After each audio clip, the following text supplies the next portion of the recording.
Welcome to the TradNurse podcast. This is episode 5, Why Nurses Over 50 Are Starting Podcasts. I'm Christine, 55-year-old nurse, mom of 2 children, and yes, just pressed record on our very first podcast episode only a few months ago.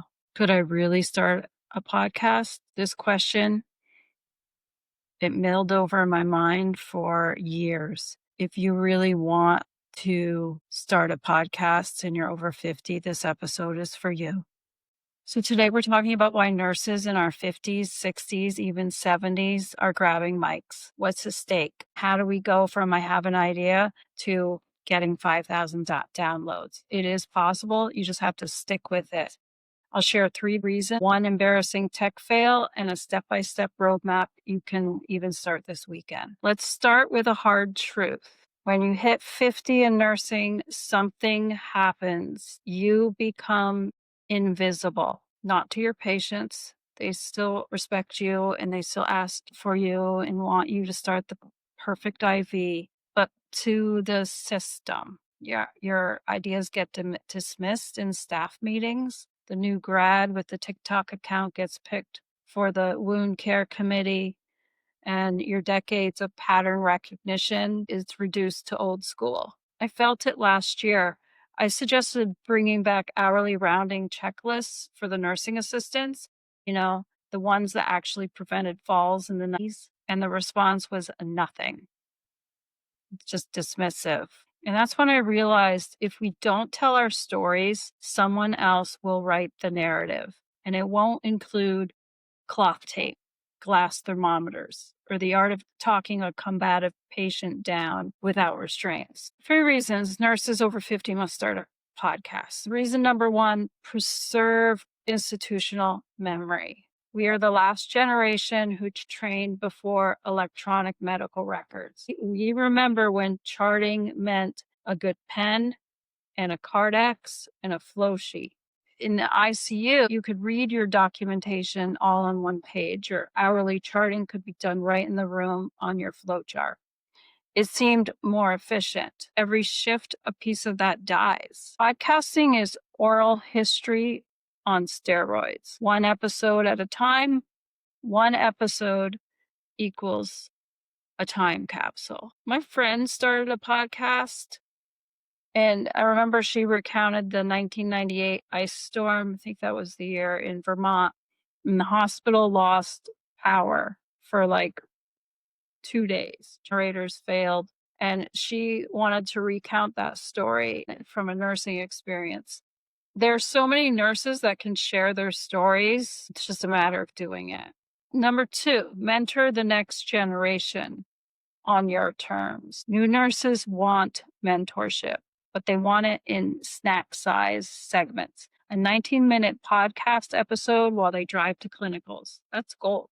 You don't need to be doing TikTok dances. You just need to say, here's how I assess breath sounds in a 300-pound patient with COPD without waking them. And you can mentor new grads doing this, and they may not even work on your unit. They'll find you through your podcast. Number 3, reclaim your voice and your sanity. Let's be real. Nursing eats your soul some days.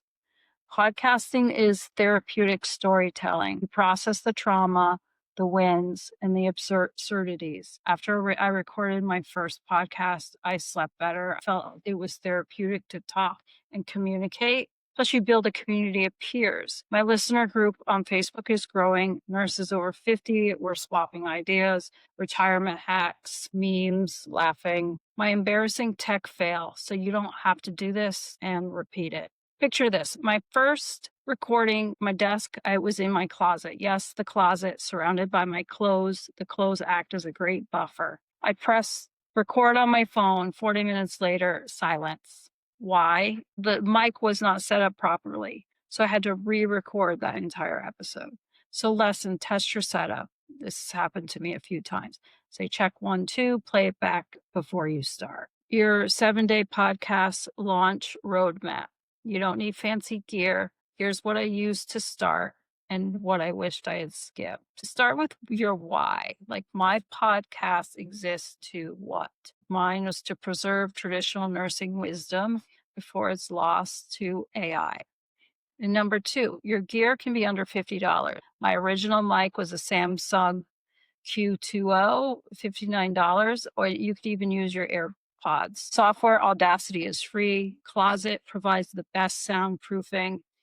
And then day three, script your first episode, like write it down. What's the 30-second hook, your personal story? What are three takeaways?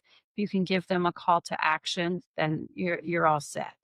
Day four, record in chunks.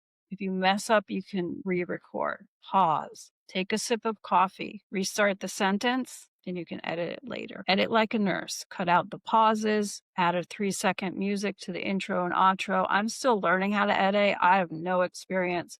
And then export it as an MP3. That's an audio file. Day six, how do you host it? You can use free sources. Buzzsprout and Anchor are free, and they'll submit it to Apple and Spotify for you, or you can use paid like Riverview. And then you want to get it out there. So you want to launch and you want to tell at least 5 people. Tell 5 nurse friends. Most of them are really going to be really excited for you. Just say, I launched a new podcast.